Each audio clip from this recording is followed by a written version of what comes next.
پاکستان مودی سے کتنا خوف کھاتا ہے، کتنا ڈرتا ہے، اس کا لائیو ٹیلی کاسٹ ہو رہا ہے۔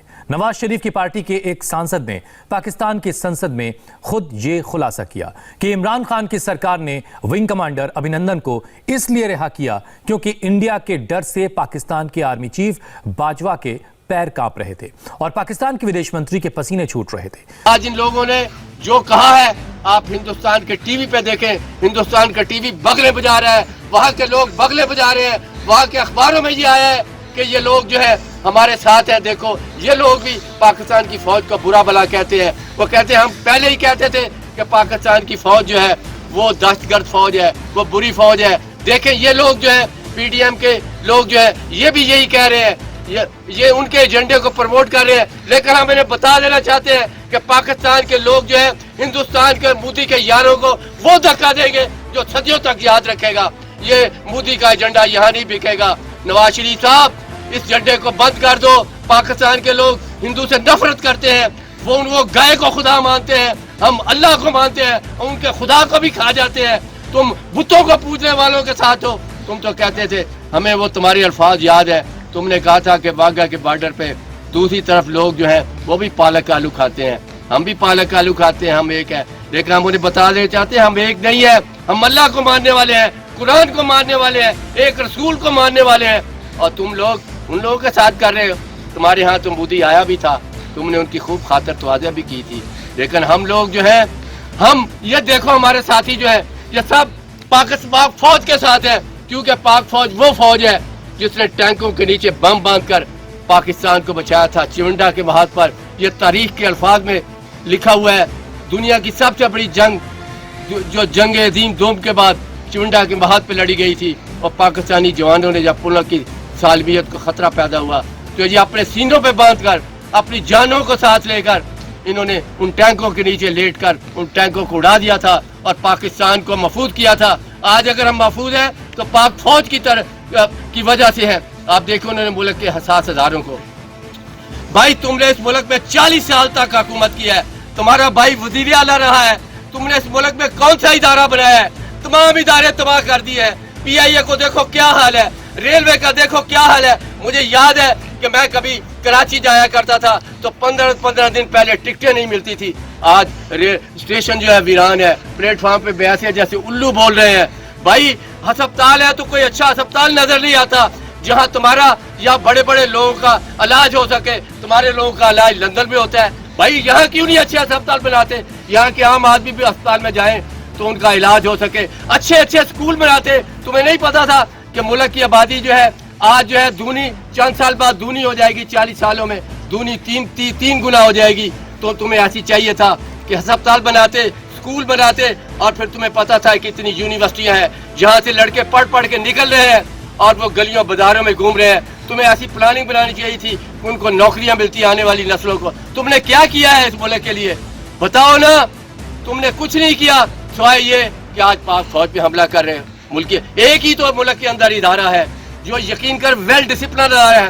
دنیا مانتی ہے کہ ہماری آئی ایس ایس جو ہے دنیا کی بہترین ایجنسیوں میں ایک ایجنسی ہے، تم اس کو تباہ کرنے کے پیچھے پڑے ہوئے۔ تم تو پیداواری اس ایجنسی کی ہو، میں تو یہ صلاحیت ہی نہیں کہ تم کوئی اچھے بندے کو پوسٹ کر سکو، چناؤ کر سکو۔ تمہیں یاد نہیں کسی ایجنسیوں نے بنایا تھا اور تمہارے پاس یہ اختیار تھا کہ تم CNC کو مقرر کرتے تھے، لیکن تم نے 5 CNC مقرر کیے جن کے ساتھ تمہاری نہیں بن سکی۔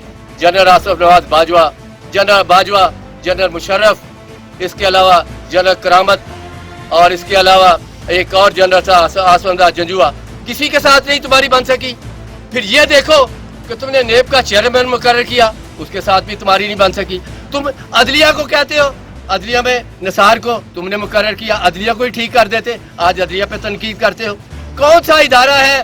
2 صدر تھے، جنرل صاحب اس کے بھی خلاف، لغاری کے بھی خلاف۔ بھائی تمہارے پاس موقع تھا 40 سال تک، تم اس ملک کو چاہتے تو جنت نظیر وادی بنا سکتے تھے۔ تم نے سوائے لوٹنے کے، اس ملک سے کرپشن کرنے کے کچھ نہیں کیا۔ آج اگر عمران خان بیچارہ جو ہے ملک کی کرپشن کو 15 کھرب 67 ارب سے 271 ارب پر لے آیا ہے تو تمہیں یہ اعتراض ہے؟ آج ملک میں انویسٹمنٹ آ رہی ہے، فارن انویسٹمنٹ آ رہی ہے، ٹورزم کو فروغ ہو رہا ہے، پھر وہ کرنٹ اکاؤنٹ خسارہ جو ہے